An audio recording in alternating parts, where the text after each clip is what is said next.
김고은의 EBS 북카페.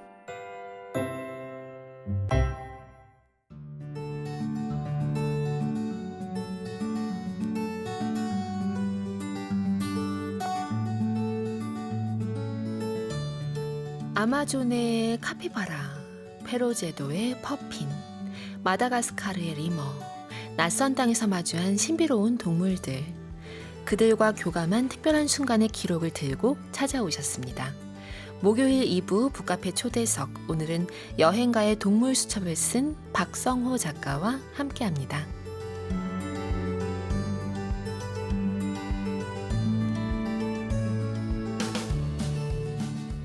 인사에 앞서 박성호 작가 소개 잠시 해드릴게요. 카이스트 산업디자인학과를 졸업했지만 세상을 향한 호기심에 이끌려 여행작가의 길로 들어섰고요. 지금까지 90여 개 나라를 여행했고 다양한 방송과 강연을 통해서 여행 경험 나누고 있습니다. 쓴 책으로는 바나나 그 다음, 은둔형 여행 인간이 있습니다. 지금 북카페에 나와 계세요. 안녕하세요. 안녕하세요. 네, 지금 보라에 이렇게 딱 눈을 고정하고 네. 보면서 듣고 계신 카페인분들이 참 많습니다. 아유, 감사합니다. 네. 앞서 1부 끝에 이제 우리 카페인님의 사연으로 인해서, 진수정님의 사연으로 인해서 지금 소문이 나가지고 지금 집중을 많이 하고 계세요. 북카페 어떤 마음으로 오셨는지 궁금합니다. 뭔가 EBS TV 채널에서 제 얼굴이 나오는 거는 많이 봤었는데 사실 EBS 방송국에 처음 와봤어요. 그래서 오면서 그냥 EBS에 왔다는 것 자체가 너무 신기했고요. 와. 그래서 뭔가 여행하는 마음으로 왔습니다. 그러니까요. 우리가 이제 TV 채널 통해서는 많이 봤지만 사실 또 그 여행지에서 누비시고 이제 뒤에 후 녹음도 또 이제 또 따로 하시고 이러시니까 EBS 방송국에 오신 것은 오늘 처음이라고, 또 새로운 여행지에 오는 기분으로 오셨나요? 네, 그래서 오는 길에 사실 또 연신내역에서 GTX를 처음으로 타봤어요. 그래서 오는 길에 GTX도 처음 타보고 EBS도 처음 보고 해서 와. 정말 뭔가 새로운 여행하는 것 같습니다. 그러네요. 모험 같은 느낌. 자, 정경희님. 세련되셨다는 말씀에 보라 꼭 보려고 합니다. 저는 잘생긴 사람보다 세련된 사람이 좋거든요. 근데 잘생기기까지 하셨다니 꼭 배워야죠. 네. 이런 얘기 많이 들으셨어요. 되게 차분하게 대응하시는 것 같아가지고. 뭔가 어떻게 반응해야 될지 모르겠는데 네. 사실 여행가 같지 않다는 얘기를 좀 들을 때가 있어요. 여행가 같지 않다? 네. 여행가 같다라는 건 그럼 대충 어떤 걸 생각하고 그런 얘기들을 하시는 걸까요? 저도 사실 여행하면서 장기 여행자들 보면은 머리를 되게 길게 기르시고 어딘가 이제 타투가 좀 있고 이런 분들 제일 많이 보는데 저는 좀 깔끔하게 다니는 편을 좋아하는 편입니다. 그렇군요. 이나라님, 박성호 여행 작가님 조지아 여행기를 담은 은둔형 여행 인간 읽고 작가님 유튜브 채널도 가입했답니다. 조지아 테판치민다 설산 앞에서 캠핑하면서 새벽 하늘 별 보는 모습 여러 번 돌려봤었는데 새 책 여행가의 동물 수첩으로 북카페에 오신다니 더더 반갑습니다 하셨습니다. 감사합니다. 와, 진짜 팬분들이 이번 책 나온다는 소식에 너무 기뻐하셨을 것 같아요. 주변 반응이 좀 어떤가요? 저도 일단 책을 두고 사실 주변 반응보다 제 스스로 제일 뿌듯했던 것 같아요. 왜냐면은 이 책을 준비한 게 이제 한 4, 5년 됐거든요. 4, 5년 네, 전부터? 그래서 4, 5년 전부터 이 책을 쓰려고 했었고 이제 준비를 했는데 네. 사실 점점 여행 에세이를 내기가 너무 쉽지 않더라고요. 어떤 면에서 그래요? 사실 코로나 터지면서 저랑 같이 시작했던 분들이 한 8년 전, 9년 전에 시작을 하셨거든요. 근데 이제 점점 여행 유튜브 층이 커지면서 이제 여행 에세이를 읽는 수요자층이 굉장히 적어졌다는 생각이 들어요. 네. 그래서 이제 책을 내는 것 자체가 굉장히 힘들었었는데 뭔가 큰 성취를 이뤄낸 기분입니다. 그러네요. 그리고 저도 이렇게 여행지에서 만난 동물들을 이렇게 축으로 두고 엮은 책은 거의 처음 본 것 같아가지고 여행 에세이가 많다고는 하셨지만 그중에 또 돋보이는 책이 아닌가라는 생각이 들기도 했습니다. 지금 소개를 살짝 이렇게 드릴 때 카이스트 산업디자인학과를 졸업했다라고 얘기 드렸는데 그냥 졸업도 아니고 수석 졸업이에요. 그래서 여행가가 되셨다는 그 인생의 이력이 더 흥미롭게 느껴지는 거예요. 이런 질문들도 많이 받으셨을 것 같아요. 어떻게 이 선택을 하게 됐는가? 네, 살면서 뭐 제일 많이 듣는 질문들이죠. 그래요? 근데 그런 질문을 오히려 이런 식으로 많이 받는 것 같아요. 아무리 그래도 뭔가 카이스트에서 열심히 공부하고 그랬던 것들이 아깝지 않냐. 이런 질문을 더 많이 받게 되는데요. 그렇게 느끼지는 않는 것 같아요. 왜냐면은 작가님께서도 알겠지만 뭔가에 몰입해서 열심히 공부하고 몰입했던 그 경험들이 사라지는 게 아니잖아요. 그쵸. 그래서 저는 산업 디자인에서 공부했던 것들이 대중들이 어떤 거를 또 필요로 하고 네. 원하는지 파악하는 능력을 기를 수 있었던 것 같아가지고 지금 이 여행가 일을 하는데 굉장히 큰 도움이 됐다고 생각하고 있습니다. 연결이 안 되는 게 아니네요. 네, 다 그렇죠. 이어져 있는 것이네요. 여행가라는 직업, 어떻게 느끼고 계신지 궁금해요. 지금 1부에서 이상욱 님이 이렇게 질문을 미리 주셨었거든요. 재능을 처음 발견하는 그 순간이 궁금합니다. 박성호 여행 작가님은 어떻게 여행을 글쓰기랑 연결해서 재능을 발견하게 되셨는지 궁금합니다. 저는 뭐 재능을 발견한 그런 순간은 없는 것 같고요. 재능을 발견한 순간은 없다? 네. 여전히 아직도 책을 쓰고 글을 쓸 때마다 오히려 재능이 없다는 생각을 더 많이 하면서 사는 것 같아요. 네. 근데 저는 그 재능이 없다고 스스로 느끼는 결핍이 제가 이 일을 계속 할 수 있게 만들어준다고 생각하거든요. 그래서 항상 퇴근할 때마다 네. 내가 이거 글 쓰는 재능이 없는 게 아닌가? 뭐 여행에도 재능이 없는 게 아닌가? 이런 생각을 많이 하는데 끝나고 저는 항상 자전거를 타고 작업실에서 퇴근을 해요. 네. 근데 퇴근할 때마다 다음날 쓰고 싶은 문장들이랑 단어들이 막 머릿속에 떠올라가지고 내일도 계속 쓰고 싶다는 생각이 들 때가 있거든요. 그게 가장 큰 재능 아니에요, 근데? 하고 싶은 욕구가 계속 생긴다는 거? 그쵸. 저도 제가 가진 제일 큰 재능은 글을 잘 쓰고 이런 거는 사실 뭐 전무하다고 보고요. 그냥 계속해서 꾸준히 하는 것만큼은 그래도 타고난 게 있는 것 같아요. 근데 책 읽으면서 물론 당연히 여행가로서의 이 궤적이 정말 쉽지 않은 여행이어서 그냥 도시를 여행하고 이런 차원이 아니거든요. 네. 그래서 너무 놀랍다고 생각했지만 여기에 이제 쓰인 그 여행자로서 느끼는 그 순간의 어떤 감흥을 적어둔 그 표현들 있잖아요. 네. 그게 또 너무 기가 막혀가지고 와 계속 쓰실 수밖에 없겠는데라는 생각을 했습니다. 그리고 저는 이게 또 좀 흥미로웠어요. 그러니까 단순히 여행을 즐긴다고 해서 여행가라고 말하기는 조금 그렇고 직업적인 소명을 좀 이제 헤아려 보시려는 몸짓이 이 책 초반에 있어가지고 그 생각이 또 되게 매력적으로 다가왔거든요. 그러니까 가보지 못한 곳에 대한 동경을 심어주는 사람 이게 여행가라고 쓰셨어요. 네. 제가 20살부터 20대 때는요, 10년 동안은 그냥 아무 생각 없이 여행만 했던 것 같아요. 근데 그거는 지금 제가 생각해도 제일 잘했던 일인 것 같은데, 그래서 20대 때는 그냥 여행하는 것 자체가 좋아서 여행가로 살았었어요. 네. 그래서 모든 분들이 대부분 그러시겠지만 나는 뭐가 될 거야, 이렇게 될 거야 하고 살지는 않았고요. 그냥 살다 보니까 어떻게 이 순간 지금 모습으로 살고 있는 것 같아요.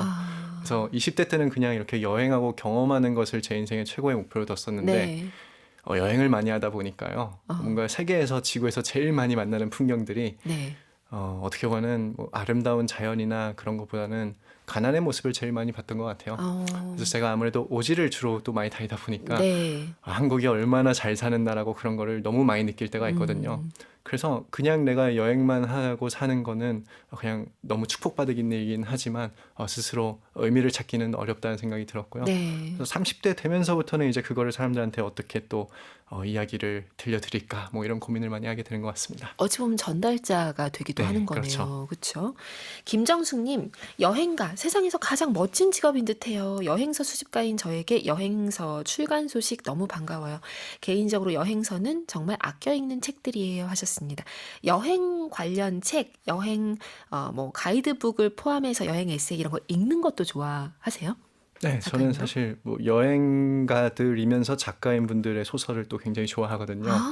그래서 뭐 굉장히 많이 있잖아요. 뭐 헤르만 헤세, 생텍시페리 뭐 등등. 그렇죠. 그래서 저는 그 생텍시페리를 특히 좋아하는데 그 작가가 했던 말 중에 제일 좋아하는 말이 하나 있어요. 뭐죠? 이제 뭔가 직업적인 소명이랑도 연결이 되는 것 같은데 사람들한테 배를 만들게 할 때 네. 목재를 쥐어주고 일을 지시하고 하는 일을 분배하지 말라. 그리고 대신 저 넓은 바다 너머에 더 큰 세상을 보여주라라는 말이 있어요. 그래서 저는 여행가라는 직업이 사실 뭐 많은 곳을 가보고 경험하는 것 자체로도 좋지만 사람들한테 설레임이랑 동경이라는 그런 희망을 품어줄 수 있는 것 같아가지고 네. 그 직업이 이 직업의 제일 큰 행복인 것 같습니다. 어찌 보면 내가 지금 있는 여기가 전부가 아님을 알게 하는 거네요. 네, 그쵸? 그렇죠. 9908 쓰시는 카페이님, 작가님 응원합니다. 책 속 사파들이 무척 예뻐서 소장가치 충분한 책입니다. 영상도 좋지만 책을 통해서 느껴지는 감동이 분명 있답니다. 책의 이 일러스트도 너무 재밌고 사진도 많이 있고 다 직접 이 일러스트는 이제 따로 하셨지만 이 사진은 또 직접 찍으신 거죠? 네, 사진은 이제 제가 다 여행하면서 찍은 사진들이고 네. 그림은 이제 어제 두 번째 책부터 음. 누나가 직접 그리고 있습니다. 그러니까요. 네. 그럼 그림으로 표현된 세계는 또 어떻게 다가와요? 실제 보셨잖아요. 그 동물들을 네. 임시 보셨는데 그림으로 또 표현된 세계는 좀 다르던가요? 제가 누나한테 항상 이 사파를 부탁하는 이유가 뭐냐면요. 저는 제 책이 좀 동화처럼 읽혔으면 좋겠다는 생각이 들 때가 있어요. 동화처럼. 네. 그러니까 어떻게 보면 여행이라는 거는 되게 현실적인 감각을 벗어난 세상이잖아요. 그렇죠. 그래서 굉장히 동화 같다, 판타지 같다라는 거를 여행하면서 스스로 느낄 때가 있는데 그거를 가장 잘 느끼게 해주는 게 사진보다는 저는 그림이라는 생각이 들어가지고요. 와. 네, 그래서 누나가 그림을 그리고 저는 글을 쓰고 어떻게 보면은 간의 수공업으로 만들고 있습니다. 네. 그렇군요. 그리고 동화처럼 느껴졌으면 좋겠다라고 하셨는데 책에다가도 그렇게 쓰셨어요. 어떻게 보면 이제 동물이라고 하는 존재가 그러니까 우리를 상상의 세계로 이끄는 그런 네. 역할을 하기도 한다고 하셨는데 제가 그 얘기 보고서 생각해 보니까 이상한 나라의 앨리스도 음. 시작될 때 앨리스가 토끼를 따라가는 거잖아요. 네. 토끼를 따라 토끼 굴러가는 건데 약간 이 책도 좀 그런 느낌의 출발점, 통로 역할을 하는 게 아닐까라는 생각도 했습니다. 감사합니다. 네, 음악도 직접 골라오셨는데 어떤 음악부터 들어볼까요?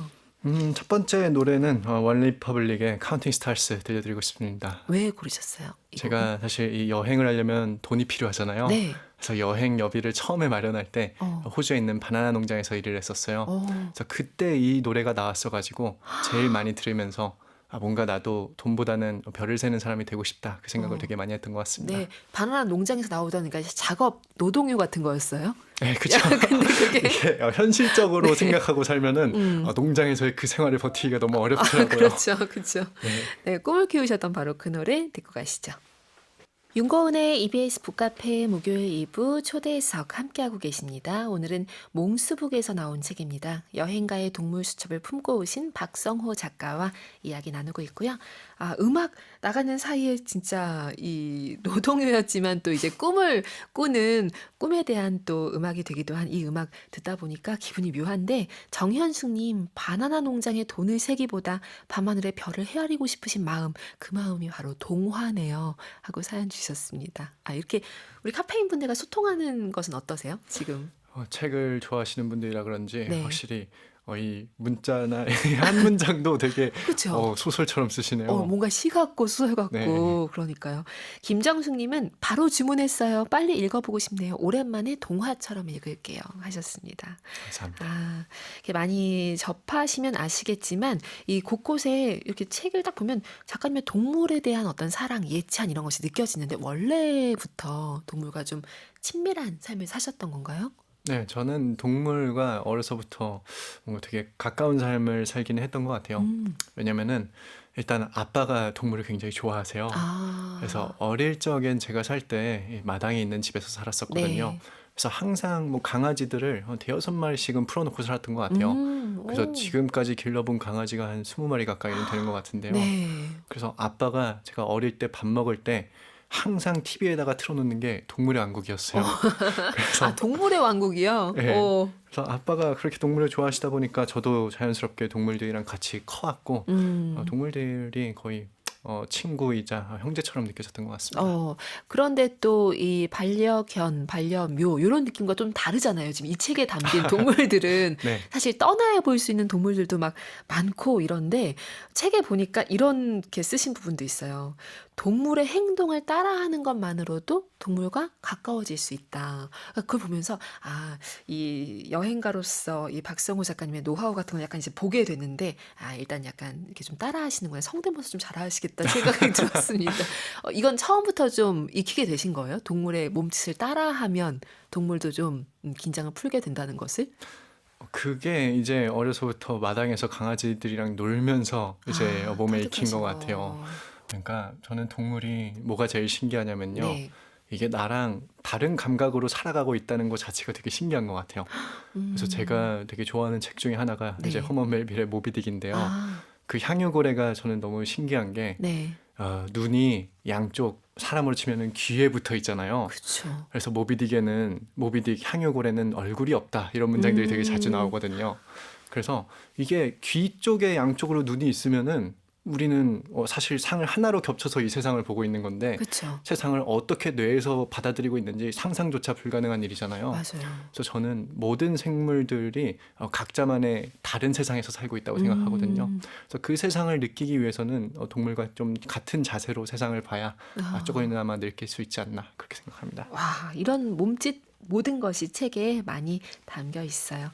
3748 쓰신 카페인님, 박성호 작가님, 첫 번째, 두 번째 책에 이어 여행가의 동물 수첩도 재밌게 읽었어요. 제가 경험해보지 못한 세계 곳곳의 이야기 감사해요 하셨습니다. 그러니까 책을 지금 이렇게 몇 권째 이제 엮어내셨지만 아직도 세상에는 내가 못 본 세계가 많다라는 생각이 더 커지셨을 것 같기도 해요. 너무 많죠. 너무 많아요. 와. 제가 지금까지 여행한 게 한 90개국 정도 되지만 네. 세계는 200개가 훨씬 넘는 나라로 이루어져 있잖아요. 그쵸. 그래서 그 질문 되게 많이 받거든요. 가본 곳 중에서 또 가고 싶은 곳 어디냐? 저는 지금까지는 없습니다. 아, 왜냐면은 이게 두 가지 이유가 있는데요. 네. 뭐 좋았던 곳은 그러니까 제 머릿속에서 저는 굉장히 또 상상을 좋아하는 사람이다 보니까 더 미화되고 이렇게 아름다운 방식으로 꾸며져 가지고 네. 하나의 액자처럼 뒤에 있는 걸려 있는 이런 액자처럼 어. 전시를 해놨다는 기분이 들어요. 네. 근데 거기에 다시 가게 되면은 뭔가 그 위에다가 덧칠하는 기분이 들 때가 있더라고요. 그래서 아직도 가보고 싶지 않은 곳에 가지 않은 곳에 가고 싶다는 생각이 지금은 더 큰 것 같습니다. 초보자가 되는 경험, 네, 그렇죠. 이방인이 더 되는 경험, 두려움 이런 것들을 좀 느끼고 싶으시다는 건데 이 책에 나와 있는 그 동물들 중에서 이 카피바라 이 책의 표지에도 등장하잖아요. 네. 카피바라 얘기 좀 해볼까요? 이 카피바라라는 이 존재를 얘기하면서 코알라 얘기를 먼저 하고 넘어가니까 더 카피바라 더 돋보이는 거예요. 네. 느낌이. 어떤 면에서 이걸 또 표지에까지도 이렇게 담게 되셨는지. 정말 어려운 과정이었습니다. 아, 그래요? 왜냐면은 네. 후보가 많았군요. 여기에 그쵸 17마리의 동물들이 나오잖아요. 네. 그 중에서 어떤 것을 메인으로 삼을까 너무 어려운 결정이었어요. 그들은 왜냐면 모르겠지만. 그쵸 그들은 모르지만 저는 이 17가지 동물들에 대해서는 네. 제 스스로는 거의 박사처럼 공부하고 굉장히 좋아하는 동물들이 네. 됐거든요. 그래서 카피바라를 전면에 내세운 거는 사실 뭐 출판사의 영향도 있긴 한데 네. 왜냐면 사실 한국 사람들이 카피바라라는 그 단어 자체와 이 동물이 갖고 있는 귀여운 이미지에 그쵸. 되게 또 친근함을 많이 느끼잖아요. 그래서 아무래도 너무 네 머리 황새 이런 동물도 책에 나오긴 하거든요. 근데 그런 동물이 전면에 나오는 것보다 네. 그래도 귀엽고 친숙한 카피바라. 동물 그렇지만 신비하고 우리가 볼 수 없는 그쵸. 거를 전면에 세우는 게 좋겠다 해서 카피바라를 세웠습니다. 그리고 그 느긋함, 아무것도 하지 않음, 나에게 관심 없음, 그 네. 무관심이 주는 이상한 편안함이 있던데요. 카피바라 만났던 순간에 대해서 살짝만 얘기해 주세요. 네, 카피바라는 말 그대로 지구상에 존재하는 설치류 중에서 가장 덩치가 큰 설치류입니다. 그러니까 덩치 큰 쥐라고 할 수 있는데요. 네. 쥐는 사실 뭐 그렇게 귀엽게 생기지는 않다고 생각하는 분들이 많잖아요. 네. 근데 이 카피바라는 굉장히 귀여운 게 일단 그 쥐처럼 막 재빠르게 요리조리 돌아다니지 않습니다. 항상 묵묵하게 한 곳에 아마존 강가에 이렇게 딱 서 있어가지고 네. 그냥 지그시 이 강가 흐르는 것만 지켜보고 있어요. 근데 우리 원래 사람도 그렇잖아요. 뭔가 이렇게 떠들법석한 사람도 뭔가 그만의 매력이 있지만 그쵸. 묵묵하게 한 자리에서 이렇게 자기 일만 반복하며 살아가는 사람들 볼 때 좀 감동을 느낄 때가 있잖아요. 네. 저 카피바라를 보면서 그런 느낌을 받았던 게 일단은 아마존은 여행 가시면은 뭐 가실 분 많지는 않으시겠지만 이게 할 게 정말 없는 곳이거든요. 네, 그래서 그냥 흘러가는 강물만 바라보고 있는 곳인데 네. 거기서 카피바라는 똑같이 며칠 동안 같은 자리에서 강물만 바라보고 있기 때문에 그 모습이 되게 특별하게 느껴졌던 것 같아요. 그래서 그러니까. 저는 이 카피바라를 여기 책에다가는 아마존의 작은 몽상가 이렇게 적었던 것 같습니다. 작은 몽상가입니다. 그러니까 이 아마존 얘기 나와 있는 그 여행담을 보면 우리 왜 보통 되게 쉽게 그냥 가볍게 접근할 때 여행 뭐 휴양지 가는 게 좋아, 도시 가는 게 좋아 이렇게 분류하기도 하잖아요. 막 이렇게 다니는 게 좋아, 아니면 좀 휴양지에서 쉬는 게 좋아. 이 정도 구분은 아무것도 아니라는 생각이 들어요. 이 아마존에서의 경험은 그냥 무해경지 같은 느낌? 네. 그렇죠.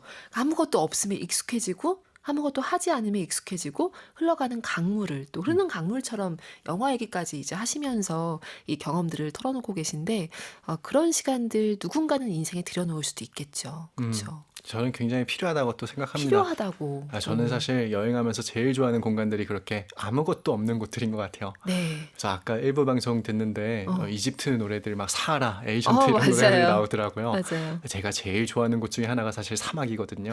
사막. 그래서 제가 생각하기에 도시는 뭔가 내가 좋아하는 것을 발견하고 채워넣는 공간이라는 생각이 들 네. 때가 있어요. 근데 이렇게 아무것도 없는 자연들은 내 인생에서 필요하지 않은 것들을 덜어내는 공간이라는 느낌이 들 때가 굉장히 많거든요. 그래서 사막 같은데 언덕에 사고에 앉아서 그냥 모래바람 맞고 있으면요.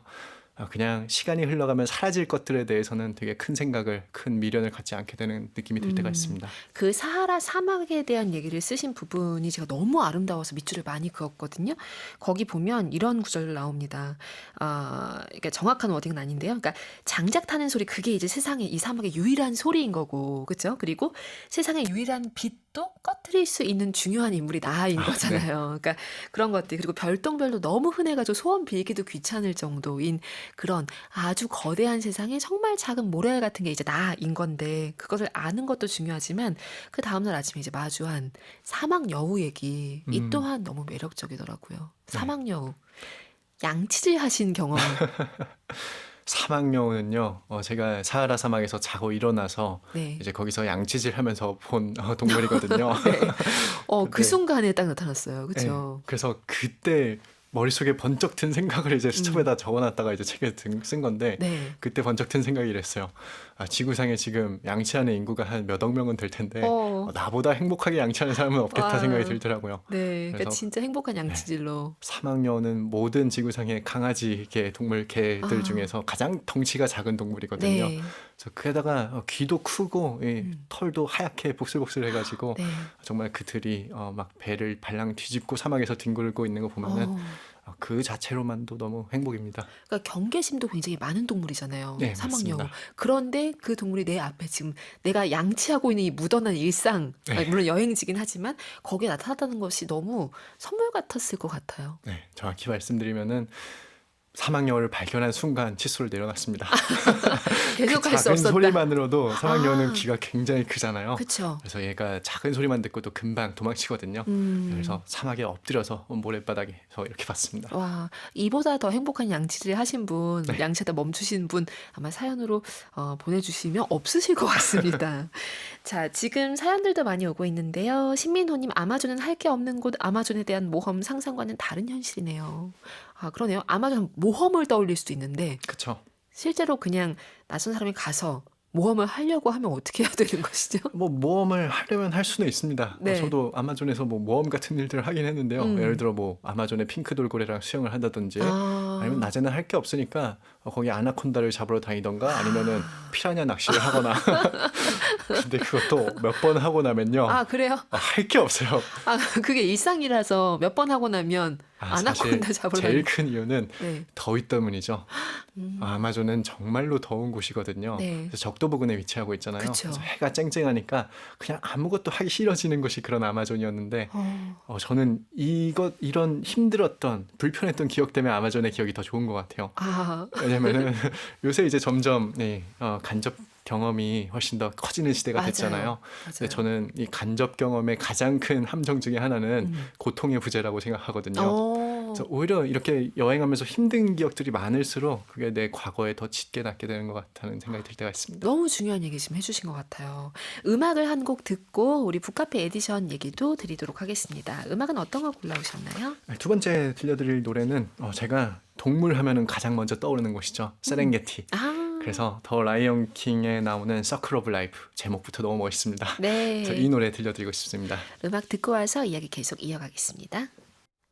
윤고은의 EBS 북카페와 함께하고 계십니다. 오늘 초대석 손님은 박성호 작가입니다. 여행가의 동물 수첩을 가지고 북카페에 오셨고요. 북카페 에디션 무엇을 그려주실지도 여쭤봤는데 이것을 그리시기로 했습니다. 무엇이죠? 제가 원래 사인이 원래 그림이거든요. 네. 그래서 평소에는 항상 제가 조지아를 좋아해가지고 네. 거기 산의 풍경을 그리는데 이번에는 사막의 풍경이랑 거기에 이제 있는 사구 그리고 제가 제일 좋아하는 동물 중에 하나인 gem스복 이렇게 그리면 좋을 것 같습니다. 사막과 사구, gem스복까지 거의 풍경화한 편이 이렇게 되는 건데 오늘 북카페 에디션 이렇게 사막과 gem스복이 되겠습니다. gem스복 가장 좋아한다고 하셨는데 이 책에도 수록돼 있어요. 네. 사실 전 물론 직접 본 적은 없지만 어떤 뭐 프로그램 같은 것 혹은 사진 통해서 봤을 때 너무 강렬한 마스크라는 생각을 네. 했었거든요. gem스복을 마주했던 순간에 대한 얘기도 들려주시죠. gem스복은 제가 제일 보고 싶었던 동물 중에 하나였어요. 일단은 이 나미브 사막이라는 공간 자체가 네. 너무나 지구상에서 특별한 공간입니다. 저는 사하라도 좋아하긴 하지만 네. 사하라는 사실 굉장히 젊은 애기 사막이잖아요. 그래서 음. 나이가 한 5,000살밖에 안 되는 사막인데 5,000살밖에 안 돼요. 그쵸. 어리네. 45억 년 예. 중에 뭐 5,000살이면 네. 거의 애기죠. 네. 그래서 사막 중에서 제일 좋아하는 곳이 나미브 사막인데 나미브 사막. 지구상에 가장 오래된 사막 중에 하나입니다. 그래서 5천만 년 이상 그 사막으로 자리 잡았던 곳인데요.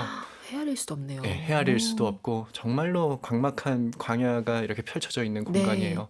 그래서 매드맥스도 촬영한 공간이기도 한데요. 그래서 아무것도 살 수 없을 것 같은 그런 황폐한 공간인데 네. 거기서 이제 떠돌이 생활을 하면서 사는 동물이 gem스복입니다. 그래서 gem스복을 마주하면은 그냥 뭔가 죽음을 마주하고 있는 듯한 느낌이 들 때가 있었어요. 죽음을 마주하는 것 예. 같은 느낌. 일단은 그 황량한 분위기가 저한테 그런 생각이 들게 하고요. 네. 그리고 애들이 삐쩍 말라가지고 먹을 것도 없고 하다 보니까 이제 굉장히 왜소하게 있는데 네. 얼굴에는 또 뭔가 사람이 그려놓은 듯한 검은색 으스스한 뭔가 저승사자처럼 보이는 문양을 갖고 있거든요. 너무 인상적이에요, 그게. 네. 그래서 그 모습을 마주하고 있으면요. 와, 얘는 도대체 여기서 왜 사는 걸까라는 생각이 들 때가 있더라고요. 그래서 저는 사실 자연을 여행하는 것 중에 제일 좋은 이유 중에 하나가 네. 우리가 죽음과 가까워질 수 있다는 점이라고 생각하기 때문이거든요. 자연에서 죽음은 굉장히 너무나 단순한 일이잖아요. 자연스러운 일이고. 네. 근데 사실 인간 세계가 사는 곳은 자연과 구분 지어 놓으려고 많은 노력들을 하죠. 그쵸. 예를 들어 뭐 내 집 옆에 갑자기 화장터랑 공동묘지가 들어온다고 하면은 끔찍한 기분이 들 수밖에 없을 것 같아요. 네. 하지만 그런 광야 황폐한 공간에서 gem스복을 마주하면요, 뭔가 이 동물은 왜 살까라는 생각부터 시작해가지고 우리가 죽음을 뭔가 나한테 상처 입히지 않고 자연스럽게 생각을 떠올릴 수 있는 공간이라서 특별했던 네. 것 같습니다. 어찌 보면 이 여행 자체가 특히 작가님의 여행 자체가 철학 공부인 것 같아요. 그렇죠. 그러니까 여행을 할 때 뭐 내가 보고 싶은 걸 보고 마주하고 싶은 것을 확인한다 이 정도의 차원이 아니라 굉장히 질문을 많이 던지시는 네. 것 같아요. 스스로에게. 그게 혼자 여행하기 때문인 것 같아요. 아, 네, 그러니까 저는 같이 하는 여행이랑 혼자 하는 여행은 완전히 다르다고 생각하거든요. 네. 그러니까 같이 하는 여행에서 혼자 하는 여행에서 할 수 있는 것들을 하려고 하면은 싸움이 날 수밖에 없는 것 같아요. 뭐 가족 여행에서 그렇게 그쵸. 한다거나 이러면 이제 네, 분위기가 좀 이게 달라지는 서로의 거죠. 취향이나 관심사가 너무 다르잖아요. 아, 그래서 그 같이 하는 여행에서는 당장 그 사람과의 관계라든지 추억이 중심이 돼야 된다고 생각하고요. 네. 혼자 하는 여행에서는 할 게 없다 보니까 음. 이제 생각을 많이 할 수밖에 없어지는 것 같아요. 그래서 어. 똑같은 장면을 보고 있어도 혼자 있으면 15분만 지나도 외롭고 재미없고 지루할 때가 너무 많거든요. 네. 근데 보통 생각들은 그런 결핍된 감정들에서 타오를 때가 굉장히 많잖아요. 그래서 할 게 없다 보니까 생각을 좀 많이 하게 되는 것 같습니다. 그렇군요. 8405 쓰시는 카페인님, 박성호 작가님은 여행을 하는 사람이라기보다는 생명을 탐험하는 사람이라는 생각이 들어요. 이 지금 표현 어떠세요? 다들 지금 너무 감동하고 계십니다. 그쵸.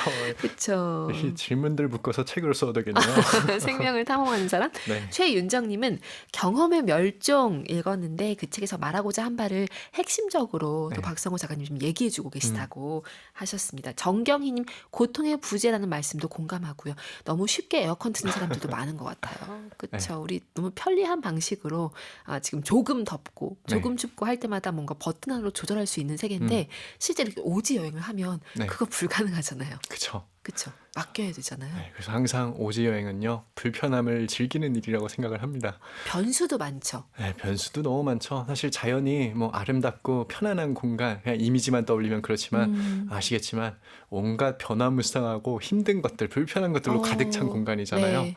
그래서 자연을 여행하다 보면은 거기서 배우는 것들이 굉장히 많을 때가 있다고 느껴요. 특히나 제가 좋아했던 곳 중에 하나가 노르웨이인데요.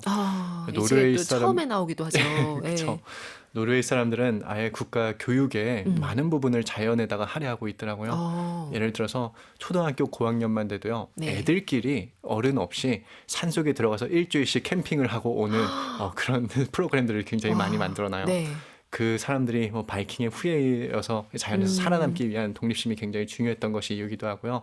자연에서 그렇게 불편함을 겪고 스스로 해결해보는 능력이 네. 살아가는데 굉장히 도움이 되기 때문에 그렇게 교육에 어. 많은 부분을 할애하는 것 같습니다. 중요하네요. 저는 술록 얘기하시면 노르웨이 얘기하실 때 배회할 권리라는 표현이 등장하는데 네. 그래서 야생 캠핑 국가로 이게 살 수밖에 없는 정말 많이 열려 있는 것이 배회할 권리를 보장해 주려고 노력하는 나라라는 느낌이 들었거든요. 배회할 권리라는 말이 되게 마음에 들었어요. 네. 우리 배회할 권리를 우리도 좀 가져야 되는 것이 아닌가. 그렇죠. 배회할 권리 간단하게 설명드리면은 네. 사람이 어디 자연이든 접근할 수 있고 거기서 있는 것들을 누릴 수 있다는 권리인데요. 아, 노르웨이 사람들뿐만 아니라 스칸디나비아 반도 사람들이 그것을 인간의 가장 기본적인 권리라고 생각합니다. 그래서 실제로 이런 규칙들도 정해져 있는데요. 네. 예를 들어 사유지에 가서 음, 거기서 캠핑을 하고 모닥불을 피우고 낚시를 하고 네. 막 산딸기를 채취해 먹고 오, 이러면은 한국에선 난리가 나겠죠. 그렇죠, 그렇죠. 그렇죠. 근데 노르웨이에서는 몇 가지 규칙만 지키면은 가능합니다. 아, 그러니까 민가에서 150m 떨어져 있을 것, 그리고 흔적을 남기지 말 것, 이틀 이상 머물 경우에는 주인에게 말할 것. 아. 그것만 지키면은 사유지 어느 곳에서도 캠핑을 즐길 수가 있습니다. 와, 이런 것도 참 놀랍습니다. 1606 쓰시는 카페이님. 정신없이 바쁜 일정 때문에 북카페 엄청 오랜만에 들렀는데 박성호 작가님 여행 이야기가 제게 힐링을 제대로 주네요. 바쁜 일들 던져버리고 카피바라랑 사막여우 만나러 여행 가는 상상해봐요 하셨습니다. 지금 그쵸. 조금 잠깐 들어도 너무너무 훅 홀리게 되는데 아마 책으로 접하시면 더 헤어나오실 수 없을 것 같고 지금 많은 카페이님들이 양치질을 하려면 적어도 사막여우가 있는 앞에서 하고 싶다라는 우리 너무 큰 지금 로망을 갖게 됐어요. 품게 됐어요. 7906 쓰시는 카페이님. 많은 생각이 들게 하는 말씀이네요. 도시에서는 필요한 것을 채워넣고 자연에서는 불필요한 것을 빼낸다. 이런 생각들 작가님도 여행가로 살아오신 이력이 좀 길어지면서 네. 좀 정돈이 계속 되는 거예요? 아니면 처음부터 좀 이런 생각이 딱 처음부터 좀 이렇게 왔는지. 처음부터 당연히 뭐 그런 생각을 하면서 사는 사람은 없겠죠. 네. 저도 당연히 그러지는 않았고요. 네. 저는 제가 뭐 책을 또 읽는 거를 좋아하는데 그 이유가 뭐냐면요. 음. 지난 여행들을 내가 이해하는 과정들이 책을 읽을 때 굉장히 내 지난 과거를 이해하는 과정이라고 생각이 들 때가 많더라고요. 책을 읽을 그러니까 때. 사실 우리가 경험하면서 내가 지금 경험하는 것들이랑 무슨 일이 벌어지고 있는지 이게 네. 내 인생에 어떤 의미가 있는지 그때그때 이해하면서 살 수는 없잖아요. 사실은 나도 내조차 살아가는 인생을 이해하기 힘든데 그렇죠. 나중에 시간이 지나고 책을 읽다 보면은 내가 그때 가졌던 감정들이 어떤 감정이었고 그렇게 내 지나간 시간을 좀 더 이해할 수 있게 하는 과정이라는 생각이 들 때가 있어요. 네. 그래서 제가 좋아하는 문장 중에 하나가 까미가 쓴 문장이었던 것 같은데 삶에는 나를 사는 시간이 있고 그리고 네. 또 그것을 기억하는 시간이 필요로 하다 이런 문장을 남긴 적이 있더라고요. 그래서 저는 그냥 살고 경험하는 것뿐만이 중요한 것이 아니라 네. 이것을 꼭 한번 되돌아보면서 내가 어떤 경험을 했는지 다시 생각해보는 되새김질하는 시간이 꼭 필요하다고 생각합니다. 그래서 여행. 제가 말하는 이런 것들은 대부분 여행하면서 느낀 건 아니고요. 네. 한국에 돌아와서 내가 지난 여행을 생각하면서 떠오른 감정들인 것 같습니다. 네, 복귀하는 시간도 진짜 필요하고 글 쓰시는 작업도 아마 거기에도 도움이 되지 않았을까 싶기도 하고 이 책에 들어가 있는 사진들 작가님이 찍으셨다고 하셨는데 동물 사진 순간 포착하기 어렵잖아요. 네. 거기로 좀 옆으로 좀 가봐 이렇게 할 수 없잖아요. 그 어떻게 찍으셨는지 그런 것들. 그럴 수 있다면 너무 좋을 것 같은데요. 그렇죠. 네. 카피바라와 함께 그렇죠. 옆으로 조금만 가봐. 중앙으로 와 이렇게 하면 좋을 것 같은데 네. 사실 야생동물 자체가 카피바라는 굉장히 특수한 케이스고요. 대부분은 사람 소리만 들리면은 이제 꽁무니를 빼면서 이제 도망을 갑니다. 그렇죠. 그래서 사진 찍기 진짜 힘든데요. 뭐 방법이 없겠죠. 보통 이제 방법이 없다고 있을 줄 알았는데 없다고? 전문적으로 이제 여행 네. 사진을 촬영하시는 분들은 보통 아. 망원 렌즈를 들고 다니죠. 아. 그래서 한 200m 밖에서 거의 뭐 저격수처럼 이렇게 엎드려서 대포를 들고 찍는 건데 네. 저는 망원 렌즈를 들고 다니지는 않습니다. 음. 왜냐면은 사람이 내가 갖고 있는 도구에 또 익숙해지게 되잖아요. 네. 그러면 편한 걸 쫓을 수밖에 없게 되는데 긴 카메라, 멀리 있는 걸 당겨서 찍는 카메라를 들고 다니면요. 네. 실제로 내가 동물한테 다가가지 않게 되더라고요. 아. 그래서 저는 아무래도 멀리서 사진을 찍는 것보다는 직접 눈앞에서 보고 싶은 마음이 더 크기 때문에 네. 앞에서 찍는 이런 카메라를 들고 그냥 포복해서 기억합니다. 근데 찍으실 때마다 셔터 누를 때마다 좀 떨리시죠? 긴장감이 그 있을 것 같아요. 순간은 떨림인데 좀 설렘이 의미가 더 큰 것 같아요. 설렘이 포함된 떨림. 네. 그래서 아. 제가 제일 좋아했던 여행 중에 하나가 페로제도라는 곳을 여행한 적이 있어요. 네. 그래서 북극해 초입에 있는 굉장히 음. 작은 섬들의 모임인데요. 네. 페로를 간 거는 그냥 퍼핀이라는 새를 찍기 위해서였어요. 네. 그래서 그 목적 하나만 가지고 떠났던 여행인데요. 미키네스 섬이라고 그 페로 제도에서도 가장 서쪽에 있는 작은 섬이 있습니다. 네. 폭이 한 2km 되고요. 길이는 5km 되는 아주 작은 섬인데 인구도 상주 인구가 한 9명밖에 되지 않습니다. 아. 근데 거기가 이제 그 퍼핀이라는 새들의 주요 서식지예요. 네. 그래서 새벽에 그 언덕을 기어올라서 사진을 찍는데 정말 앞에는 북극이 바라보이는 북극해가 있었고요. 그리고 하늘 위에는 석양이 이제 해가 떠오르기 시작하면서 네. 수만 마리의 새가 이렇게 맴돌고 있고 저 혼자만 서 있는 인간이었어요. 그쵸. 그래서 그 순간 자체가 너무 황홀한 경험이었어가지고 저는 동물을 찍을 때만큼 제 인생에 황홀한 순간이 없는 것 같다는 생각이 들 때가 있습니다. 책에도 비슷한 감정 쓰셨지만 그 퍼핀들이 살고 있는 그 세계에 지금 훅 떨어진 네. 완전 이방인인 거잖아요. 그쵸. 정말 다른 존재, 종으로서 그 경험이 그 문장 하나하나 너무 잘 표현이 되어 있습니다. 김아름님, 반칙이에요. 말씀도 너무 잘하시네요. 책이 너무 궁금합니다. 하셨습니다. 그쵸. 감사합니다. 책을 펼쳐주시면 될 것 같고요. 6698 쓰시는 카페이님, 너무 편한 여행만을 다녔던 것 같아요. 생각할 시간을 주지 않게 바쁘게 다니기만 급급했던 것 같아요. 책 읽어보고 싶어지네요. 우리를 움직이게 만드시네요. 이렇게 감사합니다. 책으로 또 얘기로. 음악을 듣고 와서 이야기 그럼 계속 이어가도록 하겠습니다. 이번에 골라오신 곡은 무엇인가요? 저는 존 카니 감독의 그 음악 3부작 영화들을 굉장히 좋아하는데요. 뭐 원스 비긴 어게인도 좋아하지만 싱 스트리트를 제일 좋아합니다. 젊은 청년들이 꿈을 향해 달려나가는 그런 영화인데요. 네. 거기서 Drive It Like You Stole It이라는 노래가 있어요. 차를 훔친 것처럼 몰아라라는 제목이죠. 그래서 저는 여행할 때 주는 그 자유로움과 해방감이 너무 좋아서 이 노래를 굉장히 좋아합니다. 좋습니다. 이 곡 듣고 가시죠. 윤고은의 EBS 북카페와 함께하고 계십니다. 오늘 몽스복에서 나온 책입니다. 여행가의 동물 수첩을 가지고 북카페에 오신 박성호 작가와 함께 이야기 나누고 있고요. 1621 쓰신 카페이님, 사막에서 캠핑하면 어떤 느낌일까요? 겜스복은 귀여운 이름인데 찾아보니 엄청 크네요 하셨습니다. 겜스복은 근데 생김새로는 이렇게 막 귀엽다는 느낌이 훅 먼저 들진 않아요. 사막여우처럼 그런 느낌은 아닌데, 근데 이름은 또 귀엽게 다가오시나 봐요. 네, 겜스복 사실 처음 들어보시는 분들도 되게 많을 것 같아요. 근데 아마 이미지 보시면 네.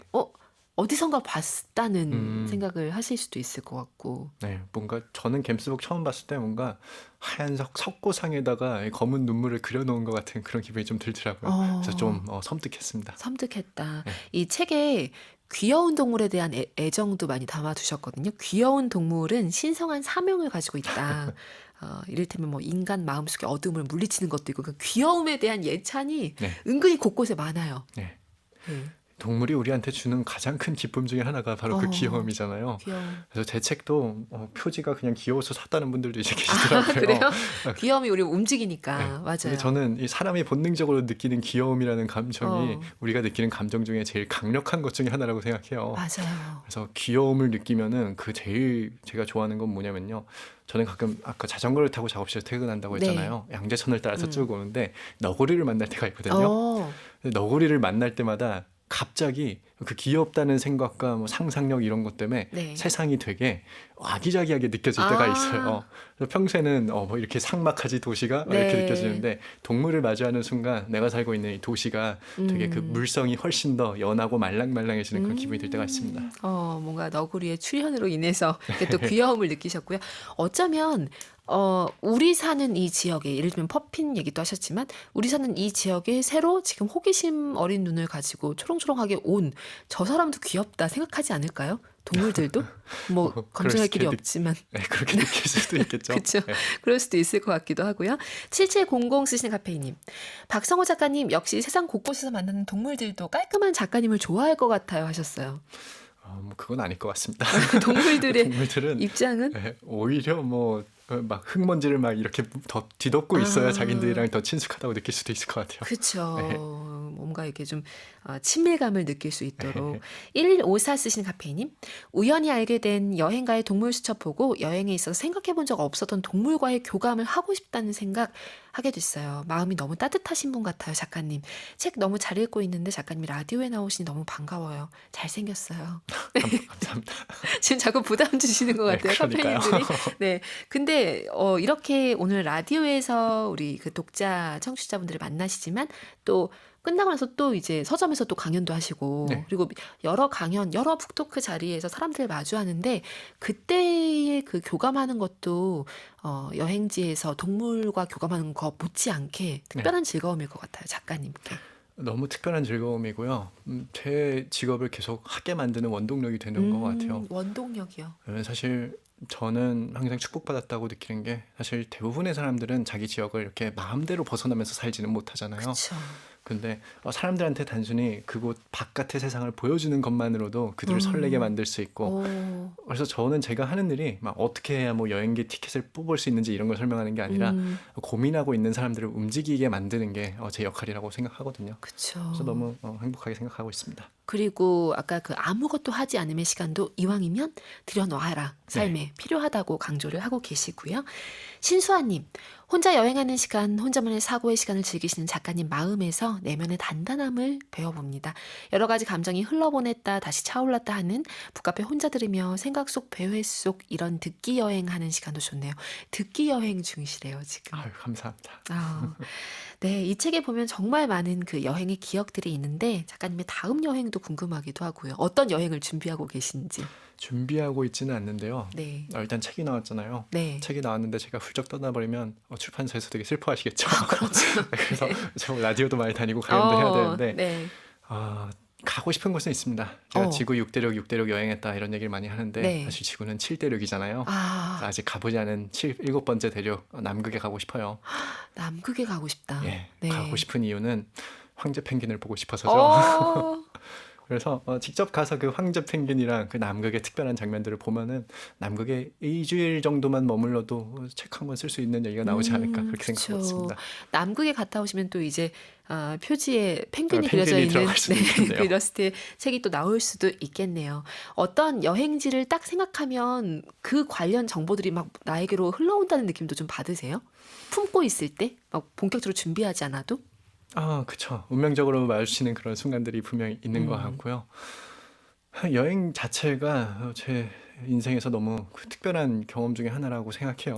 그래서 저는 여행을 그냥 좋아하는 사람이고요. 네. 가끔 사람들이 그런 질문도 해요. 아무리 그래도 직업으로서 하던 내가 원래 취미로 즐기는 것들을 하면은 힘들어지지 않냐 이런 그쵸. 질문을 받는데 저는 아무리 이게 내 직업이고 이걸로 돈을 벌고 뭐 일을 하던 간에 결국 여행이 뭐라고 생각하냐면요. 저는 돈 써서 노는 일이라고 생각하거든요. 그래서 지금도 그냥 이 여행을 하는 걸 일로 할 수 있다는 것 자체가 너무 행복하고요. 앞으로도 계속 이것을 직업으로 삼아 살고 싶습니다. 내 여행에는 권태기가 없다. 네, 그쵸? 지금은 아직 안 온 것 계속 같아요. 계속 네. 설렙니다. 라고 하셨습니다. 최수희님, 동물을 좋아하는 아들과 같이 읽으려고 책 주문했어요. 설레요. 네, 주문 인증이 많이 감사합니다. 보고 있고요. 이승영님, 오늘의 여행 이야기, 그 어떤 여행지의 이야기보다 특별했네요. 쓰시는 문장, 단어, 생각과 말씀들이 다 귀에 쏙쏙입니다. 하셨습니다. 감사합니다. 지금 목이 메이시는 것 그러니까요. 같아요. 감사합니다밖에 할 말이 없네요. 그러니까요. 우리 카페이님들이 어찌 보면 짧다면 짧은 시간인데 그 시간 동안에 또 이 박성호 작가님 얘기하시는 거 또 들으시면서 정말 많이 마음속에 어떤 파문이 인다는 걸 느끼신 것 같아요. 요동치신 것 같습니다. 오늘 북카페 에디션 사막과 거기에 있는 이제 또 gem스복 이미지 그려주시기로 했는데요. 8405 쓰시는 카페이님, 6698 쓰시는 카페이님, 신수아님 세 분께 드립니다. 북카페 홈페이지 오셔서 당첨자 게시판 확인하시고 거기다가 주소 연락처 꼭 남겨주시기 바랍니다. 여행지를 이렇게 다녀오고 나면 어떤 여행은 색깔로 또 이렇게 또 이미지가 남기도 한다고 책에 쓰셨는데 네. 오늘 모험이었잖아요. 짧은 모험. 네. 오늘 북카페에서의 이 시간, 한 시간 어떻게 기억될까 궁금해요. 저 제일 어려운 질문인 것 같은데요. 그래요? 네. 사실 복귀할 시간을 안 드리고 제가 질문 드렸는데 오늘 네. 소감이 어땠는지 궁금해요. 어떤 느낌이냐면요. 저는 이 방송국을 다닐 때도 그렇고 뭔가 항상 일할 때마다 제일 느끼는 게 뭐냐면은 결국 모든 게 사람이 하는 일이구나라고 느낄 때 그 감정이 되게 특별한 것 같아요. 그쵸, 그래서 맞아요. 사실 라디오 같은 거는 어려서부터 뭐 공부할 때도 많이 듣고 이랬었지만 음. 이런 현장을 직접 경험한다고 하는 게 모두가 사람이 네. 하는 거라는 걸 느끼면서 아, 뭔가 훨씬 더 세상을 인간적으로 바라볼 수 있게 만드는 느낌이 들 때가 있습니다. 오늘 그 경험을 또 하신 거네요. 네. 덕분에 우리 카페인 분들도 여행의 기운을 느끼셨고요. 나와주셔서 정말 감사드립니다. 루 작가님 다음 여행도 응원할게요. 감사합니다. 네, 이렇게 마무리하겠습니다. 오늘 끝곡은 원필의 행운을 빌어줘로 준비했습니다. 이 곡 들으시면서 카페인님들 오늘도 고운 하루 만드세요.